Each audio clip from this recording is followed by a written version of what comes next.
The Majority Leader. Mr. President, I ask unanimous consent the quorum call be suspended. Without objection. And I ask unanimous consent that the following senators be permitted to speak for the following number of minutes.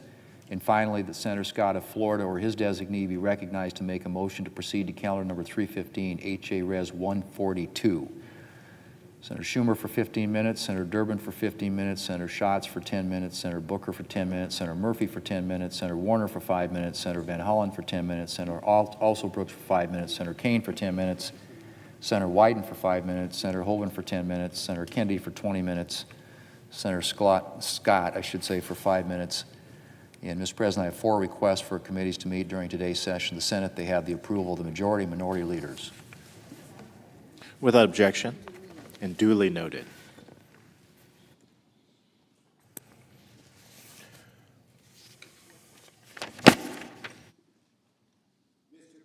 The Democratic Leader. Mr. President, yesterday, something happened in America that should send a chill down the spine of every American. A grand jury rejected the Justice Department's attempt to indict 6 Democratic lawmakers over a video they posted telling military members not to follow illegal orders. The President of the United States tried to use prosecutors to silence the free speech of sitting, elected lawmakers because he didn't like what they said.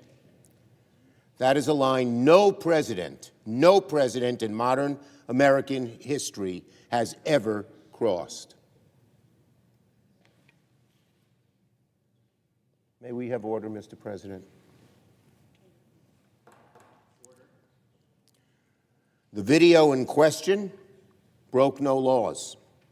It simply urged members of our military to refuse unlawful orders, to honor the Constitution above any individual. What these members of Congress said was not radical. It's embedded in the oath every service member takes. The only crime committed here was refusing to bend to the knee of Donald Trump. And when this administration tried to dress up retaliation as prosecution, a grand jury of Americans rejected it. Today, I just want to say how proud and grateful I am for my colleagues, Senators Slotkin and Kelly, as well as Representatives Crow, DeLuzio, Goodlander, and Houlihan. The entire Democratic caucus is proud of them, proud of their courage, their poise, their loyalty to our democracy and to our Constitution. Senate Democrats will not let this witch hunt go unanswered. The American people deserve to know whether prosecutorial power was misused, abused for political ends. And I say to my Republican colleagues, if the executive branch can merely attempt to prosecute members of the legislative branch for simply exercising free speech, that is not a Democratic problem or a Republican problem. It is a constitutional crisis. If Republicans believe in the Constitution, if they believe in separation of powers, now is the moment, if there ever was one, to prove it. Yesterday, the Constitution held because ordinary citizens in a grand jury upheld it. They upheld it when this administration refused and when Senate Republicans remained silent. But we should not confuse failure with intent. Yes, this indictment failed, but the mere fact that it was even attempted is alarming. This indictment was a test of whether federal prosecutors could be weaponized to become political henchmen, a test of whether dissent could be smeared as criminality, a test of whether fear could suffocate freedom. The test should make our bones tremble. Today, it was 6 Democrats. Tomorrow, it could be anyone.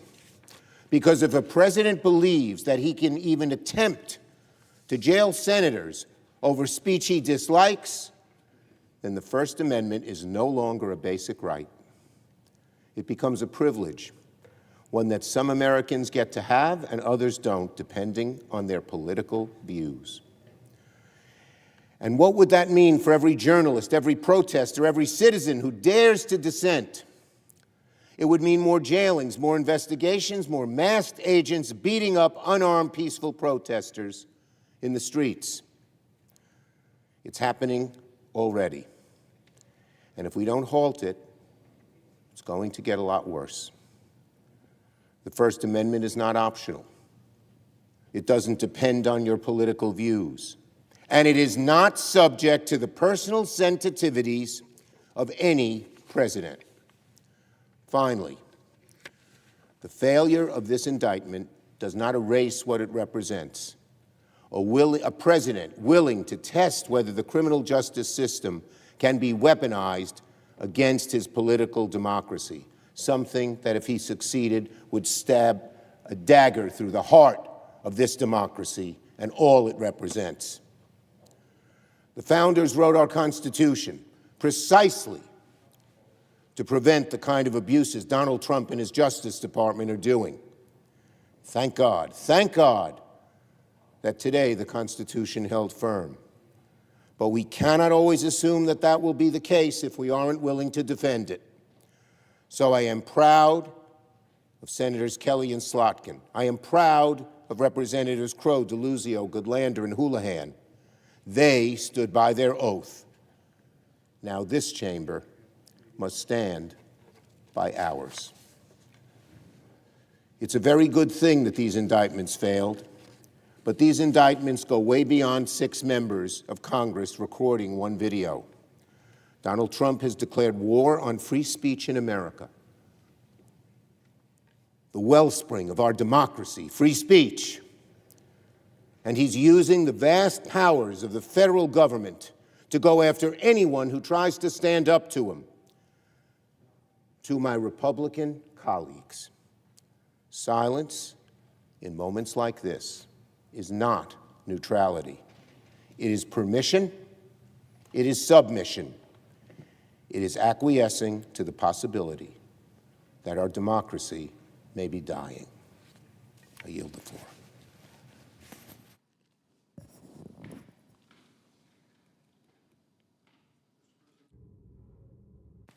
Mr. President, let me associate myself with the remarks of the Minority Leader, Senator Schumer. What happened yesterday in the courts of the District of Columbia was on one side of the equation frightening and another side encouraging. Frightening that any administration would think that they can quash the free speech of members of Congress, that they can be indicting people, charging them with crimes for simply speaking out as an elected member of Congress. Like Senator Schumer said, there is no precedent that I can think of in American history. There has never been a president who used this Department of Justice to quiet Congress in this way. We have gone through many events in the history of the United States that are earth-shattering, the Civil War being the worst, but we've never seen this happen. The fact that the grand jury of residents of the District of Columbia stood up and rejected this indictment of two senators and several members of the House is proof positive that people still understand the basic values of our Constitution. And one of them is our freedom of expression, the freedom to speak, the freedom to express our point of view. They stood up yesterday in an extraordinary fashion. Why did it ever reach this point that the U.S. Attorney for the District of Columbia tried to quiet members of Congress because of the objection of the administration to what they were saying? This was a test, but I hope it was the last test. But we shouldn't be so naive as to believe it is. It is up to us, Democrats and Republicans, for good of this Constitution and the value of the good of the Congress and the value of the Constitution, to stand behind those members who are exercising their rights as elected members of the Congress. Mr. President, 2 weeks ago, in another event which is worth noting, the FBI descended on Fulton County, Georgia, to seize hundreds of thousands of ballots from the 2020 presidential election. Reports indicate President Trump personally ordered the Director of National Intelligence, Tulsi Gabbard, a prominent 2020 election denier, to go to Georgia for the raid. The president then spoke directly to the FBI agents who conducted the raid. To state the obvious, it is completely inappropriate for the president and the Director of National Intelligence to be personally involved in a domestic criminal investigation. But Attorney General Pam Bondi has allowed the president to weaponize her department and federal law enforcement to pursue his personal and political goals. Why did they target Fulton County? It's notorious, because this jurisdiction has been at the center of President Trump's false and baseless claims concerning so-called fraud in the 2020 election, an election he still refuses to acknowledge and concede. I remember well that recorded conversation on the telephone between the President of the United States, Donald Trump, and the Georgia Secretary of State.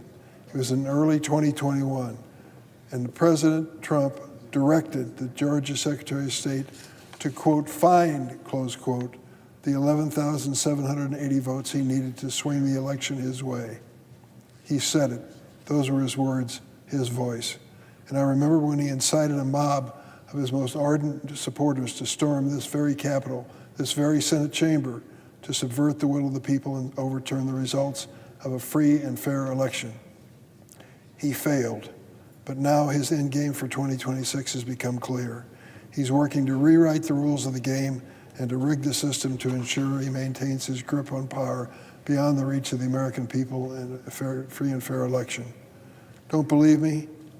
Think about the past. Last year, in the spirit of his order to Georgia officials to find 11,780 votes, President Trump demanded that the state of Texas find him 5 more congressional seats before voters headed to the polls this coming November. Donald Trump demanded Republicans in the Texas legislature gerrymander 5 red seats in a redistricting scheme so he could cut his losses, literally, and hold on to the House after the upcoming midterm. In the meantime, the administration has deployed thousands of immigration enforcement agents to cities like Minneapolis and Chicago, cities and states that did not vote for President Trump. I never thought I'd witness an America where masked federal agents in military tactical gear violently arrest innocent Americans because of the color of their skin, the so-called Kavanaugh stops. An American where citizens like Chicagoan Miramar Martinez can be shot 5 times by federal agents with impunity, be branded falsely as a domestic terrorist. Thankfully, unlike Renee Good, Alex Petty, and Silveria Villegas Gonzalez, Ms. Martinez survived and testified 2 weeks ago. And DHS has directed immigration agents to crash down the doors of our private homes to arrest people without any judicial warrant in blatant disregard to especially voters who aren't likely to support you in the next election. In fact, the Justice Department has now sued dozens of states for their voter rolls. All of this is textbook authoritarianism, vintage fascism, and I fear the President of the United States is working to rig the system to ensure that Republicans never lose another election. Has that thought crossed their mind? Listen to what Trump ally Steve Bannon said last week. We're going to have ICE surround the polling places. We'll never again allow an election to be stolen. You heard that right. Donald Trump and his allies want to deploy militarized agents to polling locations to intimidate and deter Americans from actually voting. In deploying ICE and attempting to deploy the National Guard, Trump has already established a precedent for paramilitary force that answers only to him patrolling our streets. Last week, Trump said the quiet part out loud. Here's what he said. The Republicans should say, we want to take over. We should take over the voting in at least 15 places. The Republicans ought to nationalize voting. Those are the words of Donald Trump. Article 1 of the Constitution and decades of Supreme Court precedent make it clear that the president cannot take over the administration of elections from the states. I'm old enough to remember when Republicans actually cared about the Constitution and the concept of federalism. Imagine for a moment if Barack Obama or Joe Biden had called for nationalizing an election and told federal agents they could raid private homes without judicial warrants and approval. The president's aims are clear. He wants to make the case for the big lie that the 2020 election was stolen from him, so he can assuage his fragile ego and justify directly interfering in the 2026 and 2028 elections. Republican senators won't speak up, but the American people at the polls will. In the streets of Minneapolis and Chicago and in the halls of the U.S. Capitol, we hear their voices. We will do everything in our power to save our democracy from a president with such disdain for our Constitution and our democracy. I yield the floor.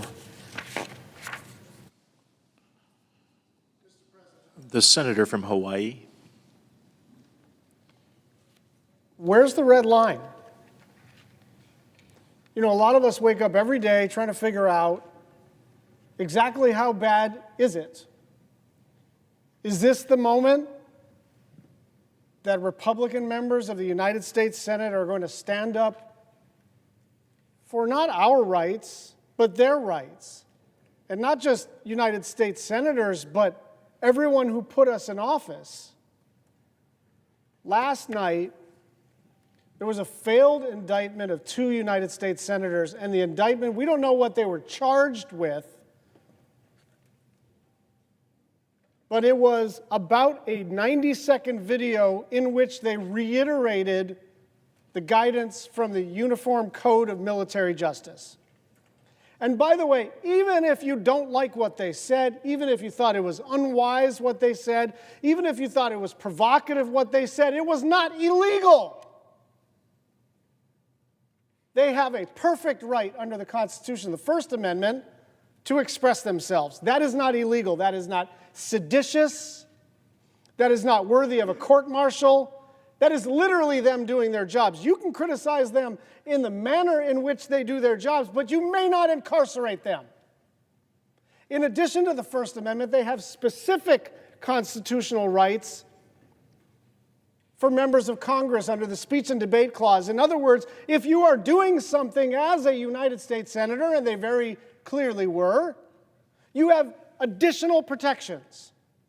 And why does that matter? Not because we're overly concerned with 100 of the most privileged people on the planet, but because this place represents United States citizens who put us all into office, and then we get to say what we want. And so I ask my colleagues, where is the red line? Apparently not this one.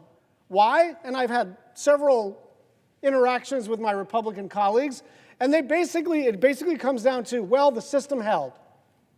This was a failed indictment. And so here's my question for my Republican colleagues. What if it's successful? What if Pam Bondi instructs Jeanine Pirro to try again and again and again until they perp walk Elissa Slotkin and Mark Kelly and incarcerate them? Is that your red line? It is not obvious to me that anybody has even contemplated where exactly the line is. For me, it's been crossed. For me, it's been crossed. But I just ask my colleagues, do you even have a line? Is there some Rubicon that if they cross it, you will say, my God, I don't want to speed run this place into turning into Belarus. It is not that important to have this job. If what it means is we are collapsing American-style democracy on purpose. And whatever irritation I have with another member from another party at what they said or did, that's not illegal, and they should not be incarcerated. And the fact that they failed in their attempt to incarcerate a United States senator should not obviate our outrage. They tried to incarcerate 2 of us. I am not entirely sure that the United States Senate can survive this if we do not have Republicans standing up for our most basic principles. Tomorrow night, very likely a bunch of people are going to go to the Munich Security Conference. And on a bipartisan basis, they're going to say, American-style democracy is still intact. Look at this bipartisan coalition. We still want to be part of the world. We still want to be engaged with Europe. We still want to protect democracies. And they are going to say nothing about the fact that the president tried to jail one of us.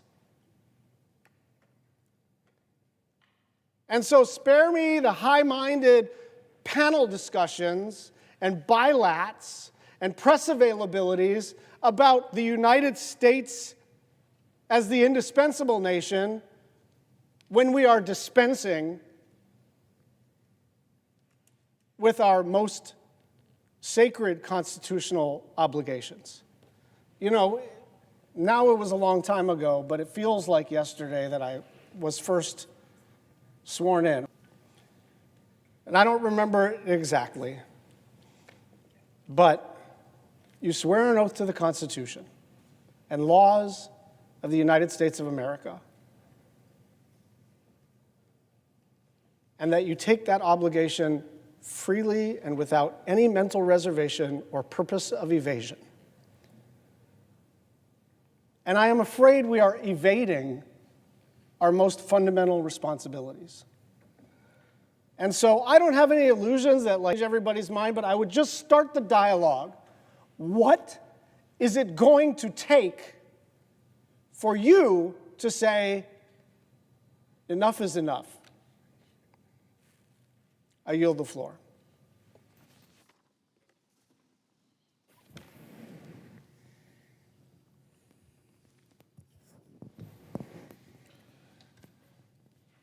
Mr. President, Senator from New Jersey. I had a sleepless night last night as I put together in my mind where I think we are as a nation right now. We are a nation that, looking across our great land, shows unequivocally that we are in crisis. We are in a constitutional crisis. And from people in our communities to people in this body, we are seeing grotesque attacks on our most sacred constitutional principles.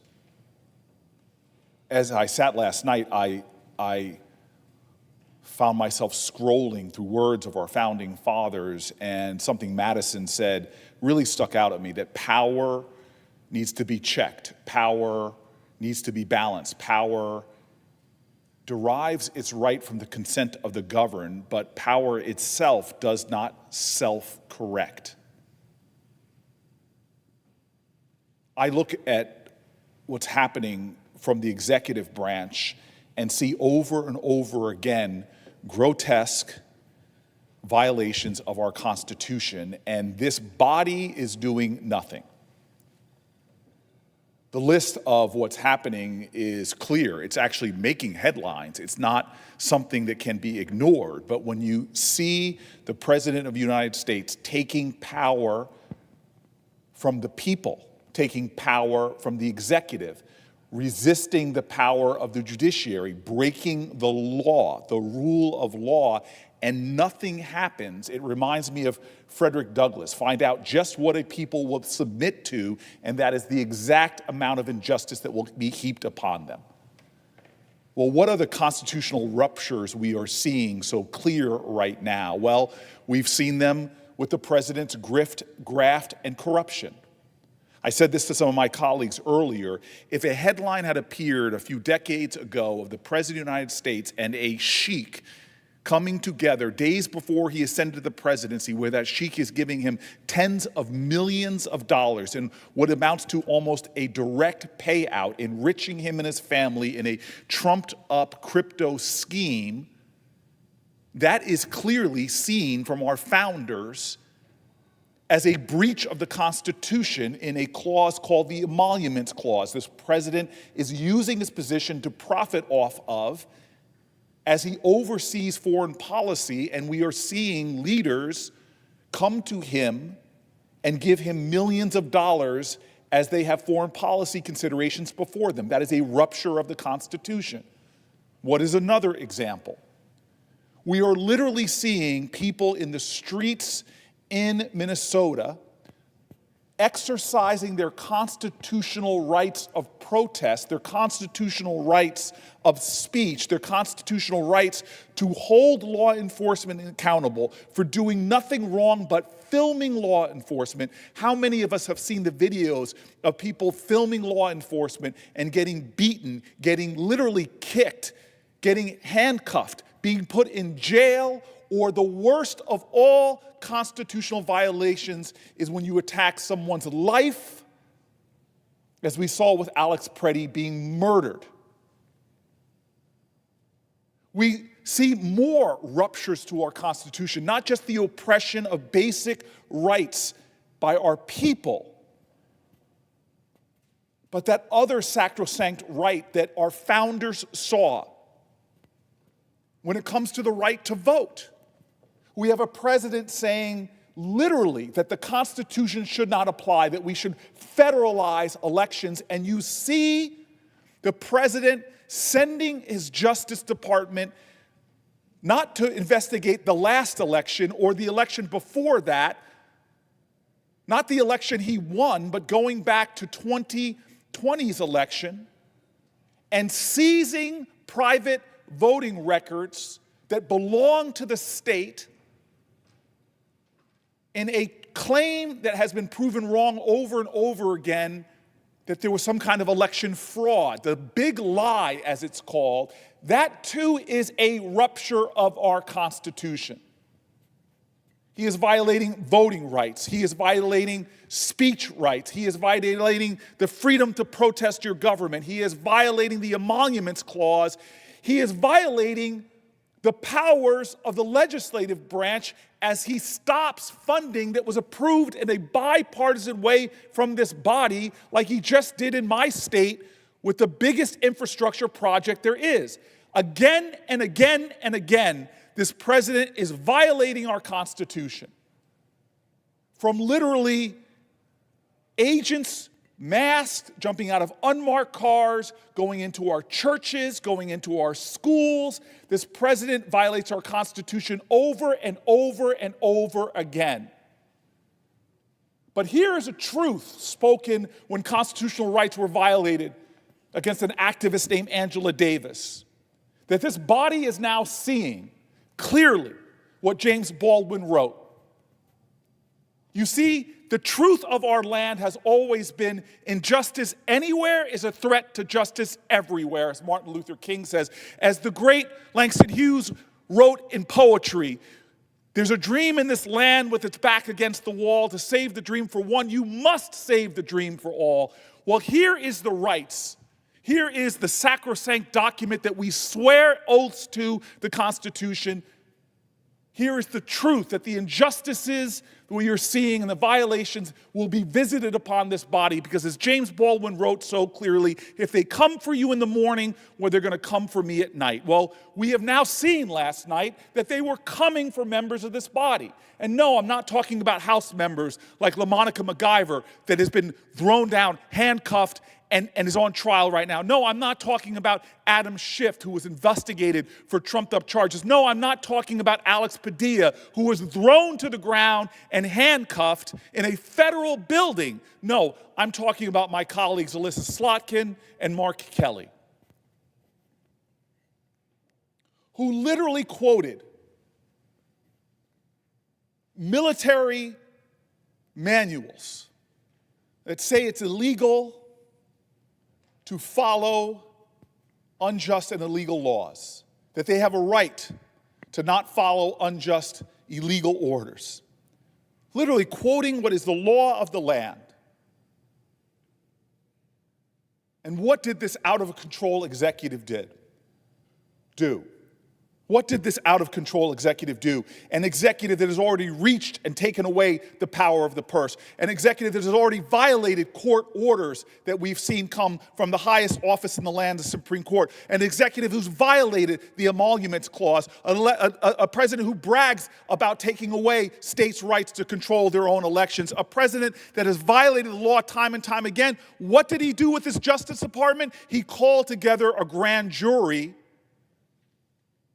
used officials from our Justice Department that should be keeping us safe use them to go after two members of this body in an attempt to criminally charge them for their constitutional rights, protected in the Constitution, the speech and debate clause.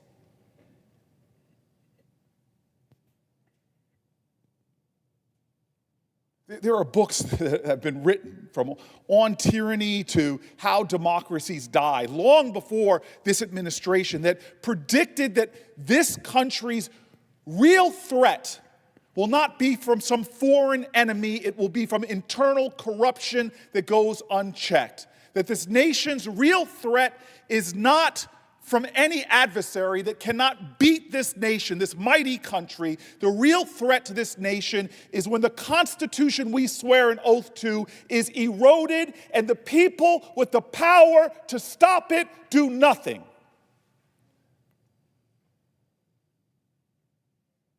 That is how great nations have fallen in the past. Not from those who violate Constitution, who violate the rule of law, who violate the freedom of the people. The nations fall when the people that have the power to do something about it remain silent, sit on the sidelines, remain quiet, or submit to the will of an out-of-control executive.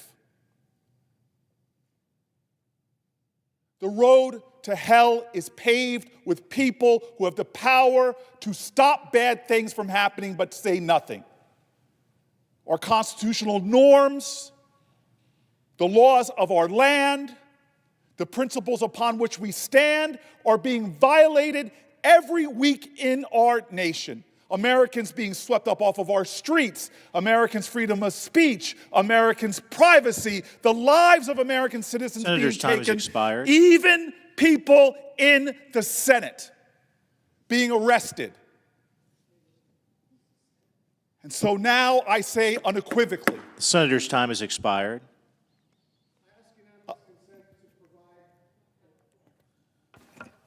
I ask unanimous consent for 2 more minutes. Is there an objection? Is there an objection? Without objection. Thank you. In this body, I see cowardice now. I see people afraid that the president will retaliate against them if they stand up and say something. Well, Thomas Jefferson said it clearly. When the people are afraid of government, there is tyranny. When the government is afraid of the people, there is liberty. We have a president that calls people up and threatens to run primaries against my colleague. We have billionaires that say, I'll put $20 million in opposition if you don't submit to the unconstitutional actions of the executive. 2 of our colleagues arrested for their free speech, put a grand jury summoned to try to arrest them for their free speech. And I hear silence. We are in a constitutional crisis. The silence is complicity. The failure to stand up and speak up is an insult to our ancestry. We are in a moment of crisis. I fear for this body, I fear for this institution, I fear for our Constitution, but I still have faith on the people. We can stop this erosion of our constitutional norms. We can stop this democratic backsliding. We can protect our rights and our values, but more people need to speak up, and it is a shame upon this body that those who have power and position now do nothing. I yield the floor. The senator from Connecticut. Thank you, Mr. President. Mr. President, the tendency here in the Senate often when Democrats are lodging a complaint about Donald Trump is for our Republican colleagues to issue an argument of equivalency. Well, Donald Trump did this, but so did Joe Biden. Donald Trump did that, but Joe Biden did this. We're at a moment today, though, in which there is no argument of equivalency. And in fact, over and over again in the past year, we have seen threats to our democracy that have no historical precedent. We must be able to agree that never before in the history of the Senate has a president of the United States sought to jail members of this body based upon their political opposition to the President of the United States. All that our colleagues did was record a video in which they simply repeated the law of the land, the existing military code, said things into a camera that the current Secretary of Defense has said himself, almost verbatim. But because he was reciting, because she was reciting a portion of the military code that the president objects to, because it was inherently a criticism of the president, they are now facing down possible indictment. It doesn't really matter that the grand jury refused to indict, because if they continue to come back over and over again for an indictment, they will likely find at some point some compliant grand jury, and we will find our colleagues headed to jail simply for exercising their free speech. Never before in the history of our country has something like this happened. And I understand that for all of us who have grown up in a relatively safe and secure American democracy, contested by foreign adversaries, but never under any real threat that we were going to lose the democracy from within, have come to believe some sense of inevitability about the survivability of American democracy. But every civilization, every form of government has an expiration date. Every attempt at republicanism or democracy over the course of this globe's history has ended, and ours will end at some point. Our job as senators, whether you have an R after your name or a D after your name, is to make sure that that end doesn't happen on our watch. And at some point, you have to look at the series of exceptional, unprecedented events that have happened in the last year and see them as part of an unprecedented ahistorical pattern. I agree with my colleagues. Long ago, in my mind, we crossed the red line. But think about it if the shoe was on the other foot.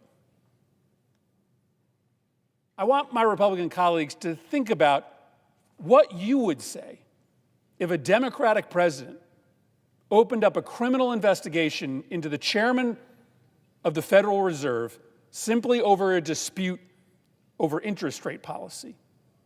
What would my Republican colleagues say if a Democratic president deployed the National Guard against a Republican state like Texas or Louisiana? Would our Republican colleagues think it was a red line if Sean Hannity was taken down off the air by a Democratic president's FCC? What would Republicans say? Would it be a confrontation with American democracy if journalists were removed from a Democratic president's Pentagon because of their critical stories about the Democratic administration's policy? Would Republicans think there was a problem if universities were denied funding because they weren't hiring enough liberal left-wing professors? How about if a Democratic president confiscated ballots in one of your states so as to prove that Donald Trump didn't really win the election, that it was fraudulent? Or what if he indicted or attempted to indict two of your members, two Republicans, simply because they had raised their voices in objection to a Democratic president's policies? We all know the answer to every single one of those questions. If a Democratic president had done any of those things, you would be shutting down the United States Senate. You would be labeling each and every one of them as a potentially existential threat to our democracy, and you would use every lever available to you to try to confront that abuse of power. There is no equivalency argument. President Biden didn't do any of the things that I just listed. And yes, I know my Republican colleagues have objections about the way that he used the Department of Justice, objections about the things he said about Republicans, but never, never were Republican senators facing a grand jury, the threat of indictment hanging over their heads, simply because they spoke truth that a Democratic president objected to. At some point, this democracy will die. And our purpose here is to improve the quality of life for our constituents, but to protect the democracy at all costs. There has to be a bipartisan response to the broad abuses of power, but specifically, right now, to the fact that two of our colleagues are on the verge of being arrested by this president simply based on their political opposition to the president. This is a moment where we could decide to agree. Not everything has to be skins and shirts. Not everything that we think has to automatically be wrong.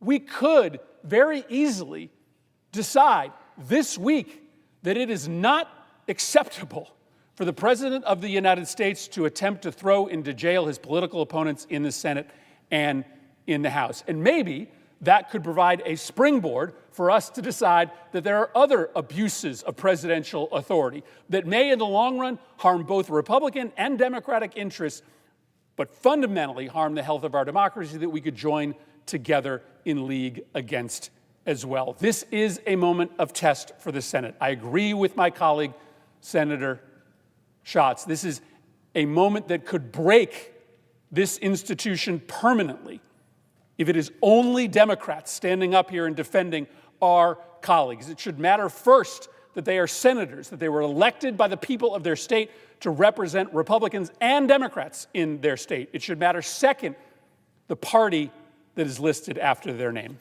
I yield the floor.